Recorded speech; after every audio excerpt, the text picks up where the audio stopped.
Welcome to the Notorious MMA podcast, UFC recap, UFC 206, Holloway versus Pettis.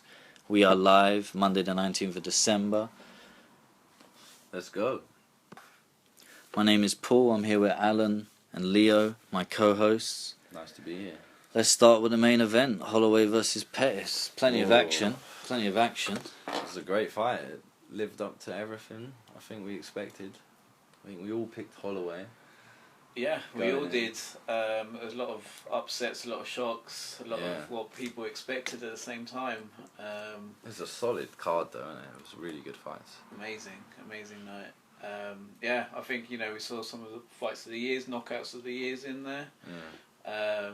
I'd love to just watch it all over again and again, to be honest. Some hard contenders for knockout of the night on this one. Yeah. So Holloway v Pettis. It was a good one, wasn't it? Yeah, I mean, what did you think of Holloway then? If we're going with the winner, I think he's just doing what he's doing. He's getting better every fight. He's on his 10th fight now. Winning. 10, that's crazy. And he's picked up the interim title in the featherweight division, and he just wore him down with the body punches, body kicks. Yep. Just a barrage of punches, and you could see Pettis was just fading as the fight went on.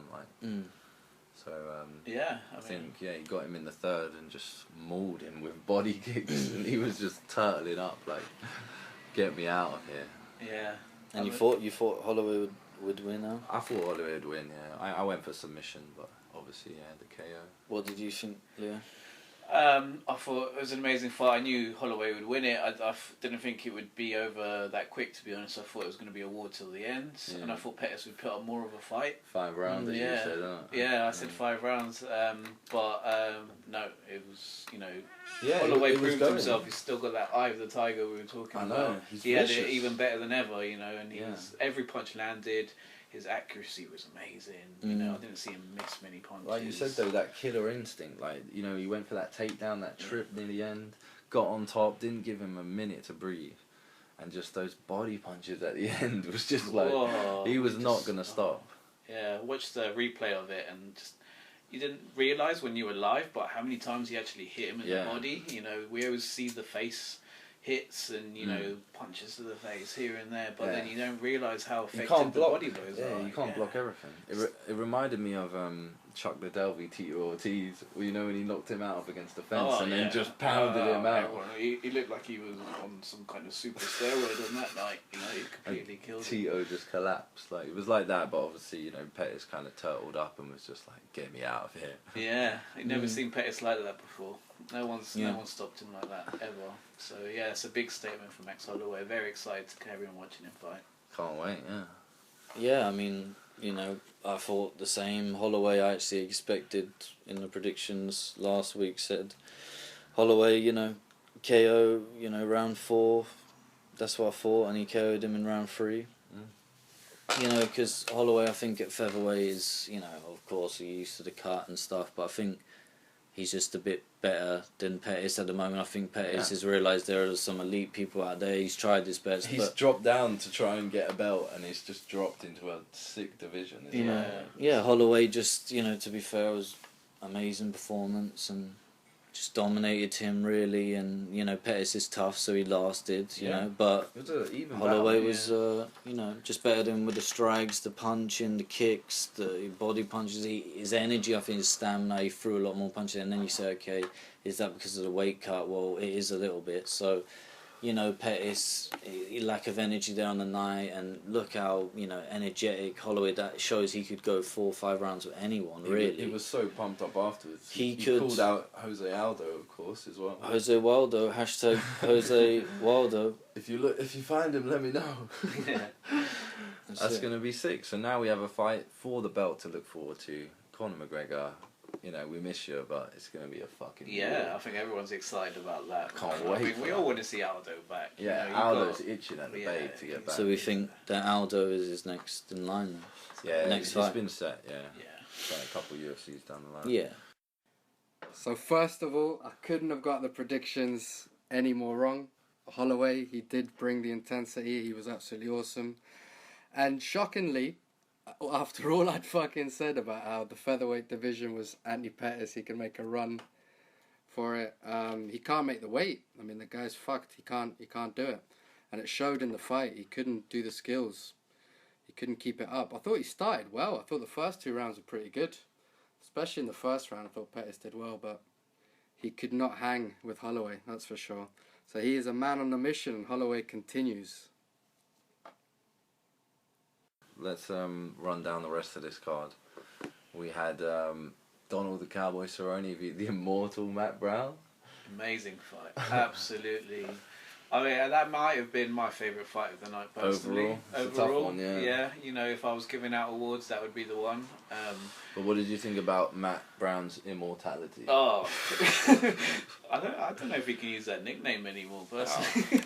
Well, I don't know. I like to laugh about it. He's no longer the immortal for me. He's lost a few, but I mean, he was in that fight. He wasn't knocked out like that. Yeah, but he was in that fight. It was a good fight up until, like, you know, the 3rd round. Like, he was still going. Yeah. And a funny moment at the start of the 3rd round when Cerrone came out and was like, "You gonna touch gloves with me now?"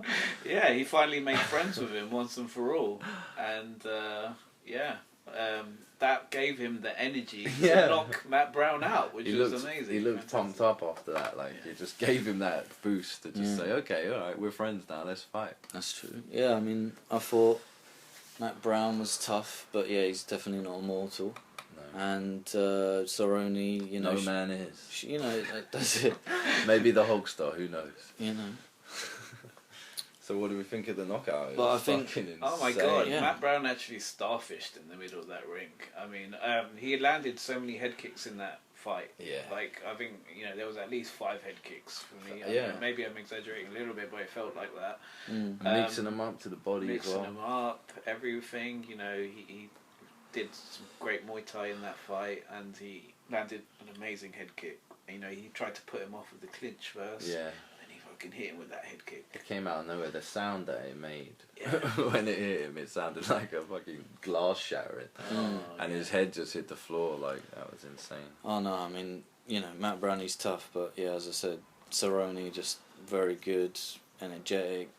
You know, Cerrone, great head kick, amazing knockout, set it up.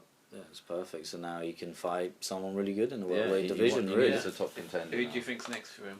Exactly. So what, at welterweight? At welterweight. Yeah. Well, there's Robbie Lawler, who he was gonna fight, and Robbie Lawler pulled out. Yeah, let's that make would it be happen. a really exciting fight. I'd love to. Do you know what I mean? That. Robbie Lawler, Donald Cerrone. Yeah, they were supposed to fight, and he pulled out. Yeah. Robbie Lawler had some like family problems or something. He said. Yeah. Fair enough. You know. Oh right, that is. Coming off the knockout to Woodley. So now he's up there with all of them, like maybe Wonderboy Thompson or any one of them, like anyone, can fight him. Depends any of them, I think Woodley fights. I'd like to see one more fight, and if he's successful, maybe a title fight. Nick Diaz is sitting there waiting to come back. Who knows? Who knows? GSP's, and you know he might be. GSP might pop up and Superman punch into the cage. Yeah, I mean, welterweight's making its way back as one of the most exciting divisions at the moment, if not the most exciting division. You know, Robbie Lawler alone made that division exciting, and now you've got all these other guys. You know, Nate, Nick, you know, McGregor dipping in and out of there. Everything, man. Woodley, Wonderboy. You know, will Hendricks GSP come back? Will he be middleweight, welterweight? You know, I think he was looking more at middleweight, but if he made it to welterweight, then that would be great as well. You know. Who knows? We could even have a Notorious fight on the cards. Notorious versus Donald Cerrone at the welterweight, maybe one day. Tyron Woodley's looking for it, and welterweight's looking for it. Who knows? Yeah, the bad blood is there already. That was a hell of a fucking fight, man. Cowboy is looking awesome, and I thought he would. I said he was the gatekeeper, Matt the Immortal Brown, and he fucking fell on his watch, didn't he? He fucking let the gate wide open because the Cowboy ran in there, man. So yeah, he just looked fucking awesome, man. That spinning, that head kick knockout, man, was fucking awesome. So yeah, can't wait to see Cowboy really fucking challenge for the welterweight belt. The #1 contender. But let's see what happens. One of the fights of the night, if not fight of the night. Oh. Fucking fight of the night, man. Cub Swanson and Superboy Choi. Man, fucking hell. What can you say about that? That was just insane. That was a spectacular fight. Like, the technique of both of them was brilliant. Like, Cub Swanson's like purposely unorthodox, so his technique looks a bit strange, but he's purposely like that. And the technique of the Superboy, he was so sharp, innit, with his technique the first few rounds. And then all the technique went out the window, and they were just like fighting like zombies. Just swing the left, swing the right. Choi's got some fucking chin though. Yeah. He just smiles through every punch you land. Man, that was incredible. I haven't seen a chin like that in a lighter guy. In a lighter division, I haven't seen a chin like that. Yeah. Maybe ever. That was insane. He was getting licks, man. He was getting lit up. Cub really turned it on him. Yeah. He landed so many clean haymakers. He was just taking it. That was absolutely nuts. Oh yeah, He was good fight, back and forth. What a fight! Best chin I've seen in a long time, man. That's it. I mean, you see how many punches he took. You say Cerrone Brown was fight of the night, but this was an all-out war. Oh, yeah, it was like two zombies that just refused to go down. That second round was definitely the best round I've seen all year. You know, definitely up there, and definitely at least top 3. Yeah, the way they finished it, just slinging off each other against the cage. Yeah, and Doo Ho Choi obviously had the better form in terms of stand-up and stuff, and Cub Swanson was all wild, throwing big hooks. He's really unorthodox in the way he fights, but he kept landing, he kept doing his thing, and the experience paid off. He did the better, output of the fight was him. He was pushing the pace. Oh yeah. He was taking him down. He was mixing it up. And that's what he needed to do against this young up-and-comer. It was such a war. Yeah. What a fight. Such a war, yeah. I mean, it gets me excited just thinking about that fight. So, let's have a rematch. Yeah, I think everyone would love to see a rematch. I mean, I don't know, who would be next for those guys, Doo Ho Choi? Well, for a start, I have to just say, give my respects to both Cub Swanson and Korean Superboy. Great fight. I thought it was fight of the night. Easily great fight. Didn't expect it too much. I was expecting to see Korean Superboy possibly with a knockout or just a good fight, and I was more looking to Korean Superboy. I didn't realize Cub Swanson had this sort of performance in him, but he does. This was his first test, his first big test inside the cage. Yeah, and he turned up and realized, look, maybe before I've seen his earlier fights in his earlier career, and he didn't take my eye that much. I know he's been there for a while and I've watched him, but Cub Swanson, and in that division, he this is now a good fight for him and a good person. He's beat a couple of people now, and so then now you say, okay, but look at that performance. It was actually really impressive. He could fight someone, Chad Mendes and people like that, and match up quite well with them with those right hands and stuff. I think he lost to Frankie Edgar. He had a title fight, didn't he? Yeah. Was that the one where he got choked out sort of late? It was 5th round with 10 seconds to go. Do you remember?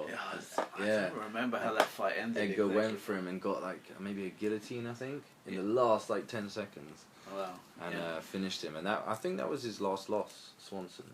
So he's still there. He's still in the title mix. Yeah, he's always been a contender for a while now. I think he's been up there. He's rolled with the best. Everyone knows who Cub is. I can't wait to see him again. I think that had. It kind of reminded me of a Diego Sanchez fight. Or something like that. He kind of really went for it, especially in the last round. He started encouraging him into. Even though he might have been ahead, he was making sure I ain't backing down. Yeah. Great fight indeed. Yeah. So Kevin Gastelum versus Tim Kennedy. Wow. I mean, this took me by surprise. This one. Not me. I said it from the start. I told you Gastelum was one to look out for. Everyone knows he's always the underdog, and he always succeeds in his when fights. He makes weight, he can fight. Tough. Yeah, and he obviously wouldn't have been tired out from this. He didn't need to cut weight.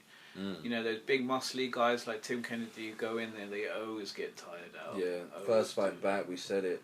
2 years off. If you stand and bang with them and they're not comfortable wrestling you on the ground, then you make them bang. That's extra. He didn't like getting hit. Gastelum's got great wrestling. He managed to defend most of what Tim Kennedy threw at him, and this is where the boxing really shined. We really saw his boxing coming down. He landed so many good punches. He was really light on his feet, danced around him, doing uppercuts, hooks, everything you could think of. He was knocking him around the cage at one point. Like, he was barely on his feet. Do you remember his legs were like...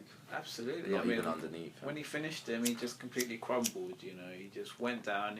He looked like he wanted to go down way before that, I thought, you know. Yeah, but, the you know, he was being empty. A man, he's a legend, he's a soldier, so he kept standing, but it was just too much by the end of it. Great fun. Yeah, great fun. Gastelum, I think I picked Gastelum. I think you did, yeah. To win by decision. Mm. And because, you know, I respect him, he's got good stamina, he can, you know, box, he can stand, he's got good takedown defense as well. Tim Kennedy's a good wrestler, good, you know, good strikes, but we think he gets tired later on if you stand and bang with him, if you make him use his arms. He never used to, it's just he's had 2 years off. Yeah, and Gastelum hits hard, you know, and it is a tough fight. And it was quite an equal fight in that division. And, you know, Gastelum then, his accuracy of punch, and this is what we're seeing as the difference between two good fighters now, is that if you have the accuracy of the boxing and you can really hit hard but you're accurate and you don't waste your energy. You don't need to put full power in every punch. And you find the right times. He did the same in the first round as he did in the third round than he did in the first round. Excuse me. That's boxing, isn't it? Boxing 101, you know. And that's it. I think he's found his division. Yeah. At middleweight. I mean, obviously there's bigger guys, like we said, we were predicting, you know, Romero, Weidman would all give him a tough fight. But let's fucking see. This is a guy who's beaten, you know, Kennedy beat the current champion, Michael Bisping, and now Gastelum's come and beat that guy. So wait, what are you saying, Leo? I'm saying he's a contender in that division for sure, you know. Think he could take out Bisping, the mighty Michael Bisping? Well, look, I love Bisping, alright? England's own Bisping. No, he's a contender. I think, you know, a lot of people disagree, but I think, you know, that fight opens your eyes and it proves him, and he keeps proving people wrong. So. Yeah, I mean, Gastelum, he's already been lined up with Vitor Belfort in Brazil. I think he'll smoke him. Yeah. That'll be a fun fight. You know, Vitor's coming to the end of his career, and Gastelum, he's still very young. He's still going to get so much better. So, you know, let's realise that this guy's got so much potential. He's going to get better. His hands are going to get better. His wrestling's going to get better. He's going to come up with new stuff. But Leo, is his diet going to get better? I sure as hell hope so. But maybe it doesn't need to anymore. Now he can maybe take it a bit more easily. Exactly. Simple things like instead of having a large burrito, you have a medium burrito. That's it. And you know, extra salad, those kind of things. And maybe you know about healthy eating. I like a burrito, and I like a beer with my burrito. I like a Corona. Any man does. You know, and you don't need the double cheese sometimes. You know, single cheese is enough. We all know that. That's it. I don't know, the double cheese, man. Maybe there's a diet. Maybe there's a diet issue there. That's what people say. But people say he's also. I'm not sure. Has his Mike Dolce diet been thrown around with Gastelum, saying that he's on that? And Mike Dolce said he won't go anywhere near him. You can't get near him for all the burrito wrappers around him. I mean, TMZ spotted him later at a Taco Bell, and apparently he was just neck high in tacos. So, you know, it's not confirmed if he will ever fight again. But moving on, another fight I want to talk about on the Fight Pass prelims, Leo. Oh, come on. Lando Venata surprised us again in his last fight. He came in on short notice and fought Tony Ferguson. Yeah. Gave him an absolute 5-round war. Knockout, wasn't it? And and he was fighting John Makdessi. He was no slouch. And this is, if the Cerrone had a contender for knockout of the night, this was it. Well, yeah, I think he officially won the knockout of the night. The year. He did, yeah. And, you know, there's no doubt this guy turns up to fucking fight every single time, and it doesn't matter how much notice, he's ready. His technique, little side kicks, you know, he's so comfortable. He has his hands down the whole fight. Yeah. Spins around and just takes his fucking chin off. I mean, what a fight. And Lando now is going to go on and have some big fights ahead of him. He ain't going to be on the Fight Pass prelims much longer. Man, that was under 2 minutes as well, he knocked him out. Exactly, man. Incredible. Fucking hell. The KO of the night. Indeed. Lando Venata. Fucking hell, that was incredible. So what did you think? I instantly was all over Facebook and Twitter. I was sticking up there. That's like the top 10 leg kick KO. All right, and you know that's. It wasn't Sweet Chin Music, but it was. It was. Not yet. We haven't seen that yet. We're waiting for the day. Still waiting for the first one of them. I mean, John Jones is a contender. Whoa, the Sweet Chin Music is really the front hook kick, isn't it? Yeah, it's like it's the front hook karate stance kick to the face. Karate kick, yeah. Joe Rogan likes it. I'm sure I've seen some people go for that a few times on watching the UFC. I definitely have. It Even would take recently. Someone like Wonder Boy to pull off something. But people throw it out there. Anderson does it with the front kick where he just comes out of nowhere, but we haven't seen the classic Heartbreak Kid, Sweet Chin Music, tuning up the band and everything involved. Like that will be the day. We'll drop D-Generation X at the end of it or something. Break it down. Well, soon we might have someone come out in like one of the wrestlers' attire. Like, imagine if they love kicks like Wonder Boy came out dressed as Shawn Michaels. Came in from the ceiling like, imagine that. Who His knows? boyhood dream has come true. We've said this before in discussions, not on this show before, but we've said what are the arrangements for the entrances going to be like. We saw, get live performances, live musicians playing for McGregor and stuff, and we said it's only going to get better. And that there was it could just get bigger and better. I want to see someone carried to the ring, like you remember Haku the King used to be carried to the ring, with a throne and a crown and everything. And what about the Pride entrances? How big the stage was for them to come out and stuff. Vanderlei Silva was like amazing when it came out. UFC need to do this. They need to get into all the merchandising, all the big build-ups that can be made from this. We have this little alleyway walk to the ring where where they're smothered. But imagine, like a ramp. Like it's like they don't want to. They want to like not associate themselves with wrestling too much. Yeah. But it would be amazing. Yeah, but it's also like Pride. But it's also like getting up for the event, like the show of it. Yeah, that's and what like, made I know McGregor that, special. I know, McGregor Mendes. That's why they've done that. But how come it isn't just like that every week for the main event? Just do something. Yeah. Cowboy would love to get a live act to play something for him as he come into the ring or whatever. I mean, at the end of the day, come on, this isn't wrestling, and it's a theatre in wrestling. That's what it is, and the I want my money's worth. These guys are full focused on fucking fighting. So just but we've done it. They don't want to be distracted by that shit. But I think there are certain people who don't love that like stuff, McGregor and other people. They like the entrances. You can just walk down to the ramp if you want to mean business and get in there. Like Frankie, you can jog down and go. But if you want to come down there, like with fucking 20 women behind you, like The Godfather, that would be pretty fun too. And at the end of the day, it's something that's probably going to make people more money. Both the fighters and the company. So it probably will happen sometime.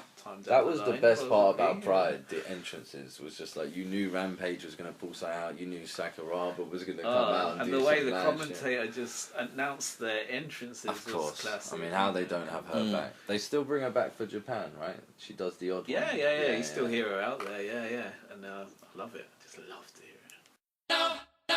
No, notorious. UFC 206 awards, Notorious MMA awards. Let's go, boys. Let's do it. Break it down. So we start with fight of the night. Tough one. It is. Tough one. I'm gonna have to go with Swanson and Choi. That was just the fight that I needed at that time. It is the standout. That might be fight of the century. I'll say it was a tough one because there were some really good fights, but actually that was nuts. Yeah. That was incredible. think I was talking a lot about Cerrone and Matt Brown, but then when I think back at Swanson and Choi, that was just next level. You don't ever see that very often, and it's got to be Choi and Swanson. Yeah, just has to be. Cool. KO of the night. My boy Vanetta, man. My newly adopted son. For me, he wins. Yeah, I'll go with Vanetta as well. As well? Yeah. It was just too sick a kick. He ain't gonna be that for a while. Little mention for Cerrone was pretty good, what he did. Second place to Cerrone. Yeah, no, for me it was close. That's what I needed to think about, to be honest. Yeah, but Cerrone's it wasn't win quite some as other good. awards. The other one was faster. And so he just hit it in there, and it was very, very rare you see anyone kick that fucking fast. So It's insane. Yeah. Beautiful fighter. Beautiful kick. Submission of the night. Submission, I'm going to go with Orbin Mercier, the Toronto boy. Obviously, not too much to choose from, but it was a nice choke. He got him down, choked him out, move on. Did he get you some points on the unofficial prediction scorecard? Possibly, yeah. Yeah, had you gone for submission? Yeah, that's why you liked him. Yeah. He's got that white boy wrestling. GSP style. Yeah, that was a really good choke. I also loved Meek's choke. The Viking choke. It was a good fight. And he had a cracked rib.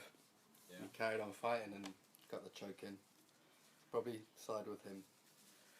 Yeah, toss up between Olivier and Meek for me. But Meek's just got that style when he pulls it off. That does it for me, you know. that really does it for me. You're like a man with a beard and a good choke. Yeah, man. Good tight grip. Yeah. Ooh. No, I don't know. He's just got something about the way he pulls off those moves. So yeah. Pulls off who? I'll shut up now. Let's not go into your dreams. Well, seamlessly we move on to ring girl of the night.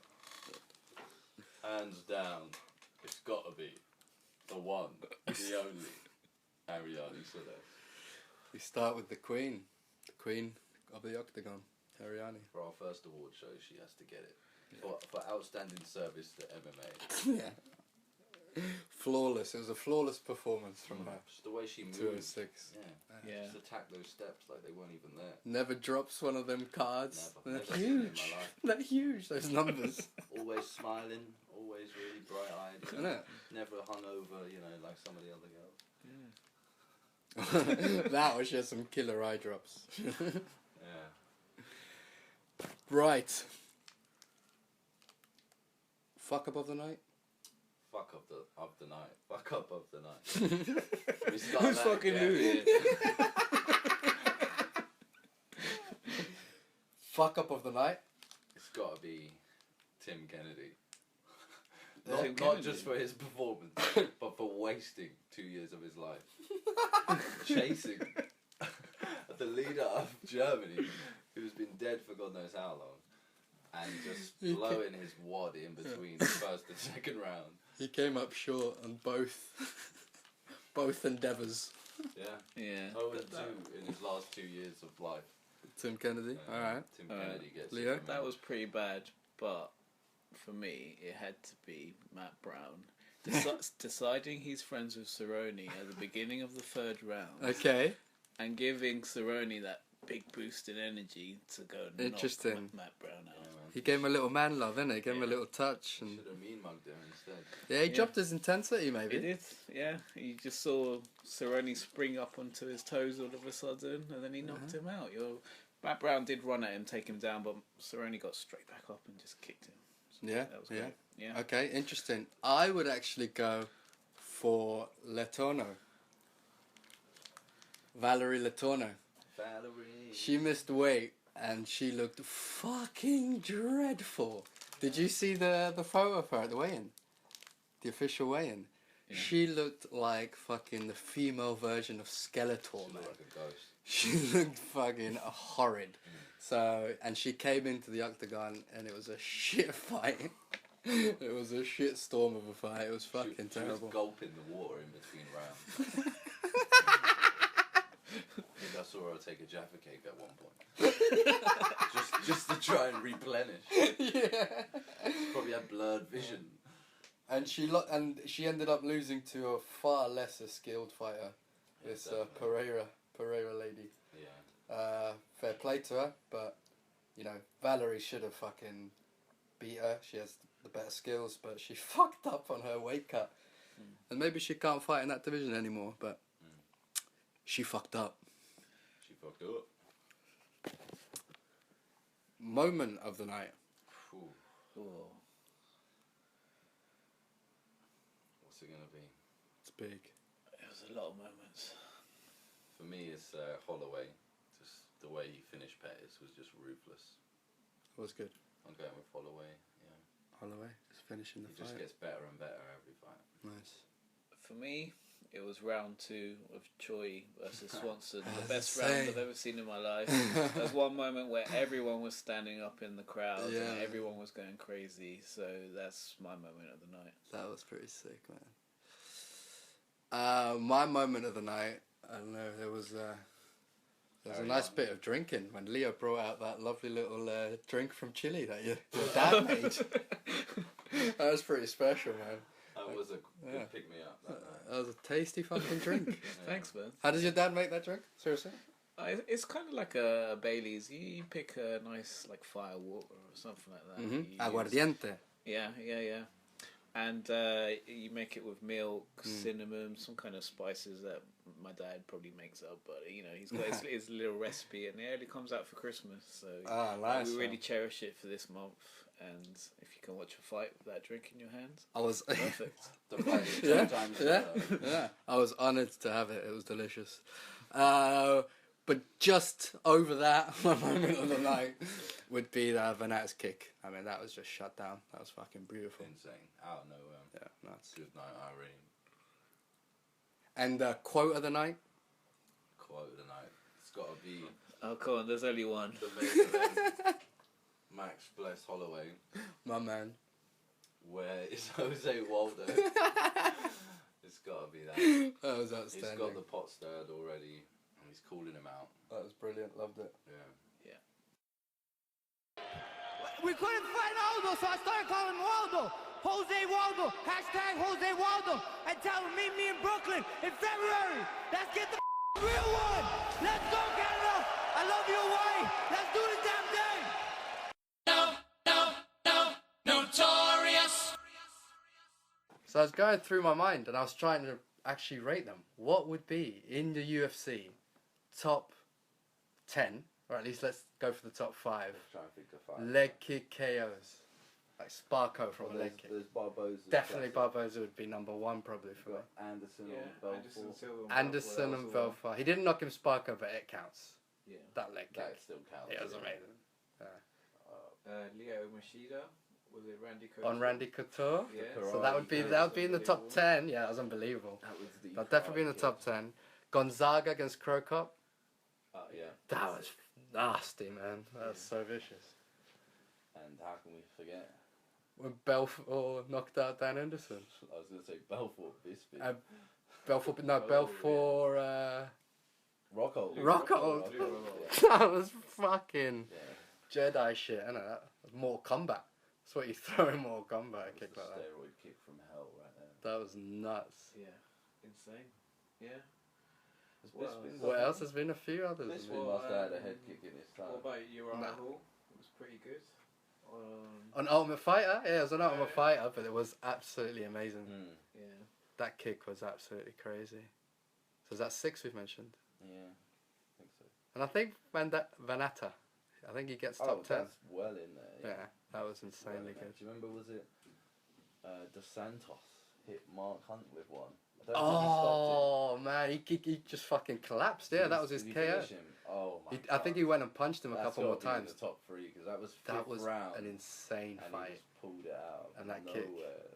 That was nuts. It was a spinning roundhouse kick. Yeah. Dos Santos just never saw it coming. The delayed fucking drop For a heavyweight. It was spectacular. Yeah. And you just see it clip off that huge bonce. Yeah. Mark Hunt. You've got to do something like that to take Mark Hunt out. It's got to be something special. Exactly, and it fucking was. So yeah, so that's like 8, including the Vanata. So 2 left. So you easily get to top 10. Page had won a couple fights ago, but That was nice. It was a nice switch kick. It didn't completely knock her out. It was a fucking lovely kick, but for me it didn't knock And her how out. have we not spoke about the kick from hell, Holly Holm? Oh, that was fucking brilliant. Ronda Rousey. Of course. Turn around. There's a shin waiting for you. It's got to be the top. Oh, That was completely sensational. bossed her and then Yeah, I finished yet, blood. Come here. sent her into the underworld with that one. So that was, amazing. Of course, that's in the top 10. I mean, Cerrone, he just did one on Matt Brown, but that was pretty perfect. That was pretty crazy, yeah. The way his head hit the mat after, you know. It was a beautiful thing. It was mat on mat. Mm. It was beautiful, man. Say that's 10 we've mentioned easily. Yeah. And if we really wrecked our brains, I bet there'd be a few more. It'd be hard to put them into order. That's what I'm saying. There's been into many. order. Yeah. Really tough. Yeah. I just think for beautiful, technique, the Barbosa one was unbelievable. and then and obviously the reaction of Terry Etim. Yeah. Just going down like as a plank of wood, and it's stiff as a board. like he just saw a UFO and just froze. What was that? Like he got a whiff of fucking some dirty, stinking shorts. Notorious. For more of our videos, subscribe to our YouTube channel below, Notorious MMA Podcast. Like us on Facebook and follow us on Twitter at Notorious MMA Pod.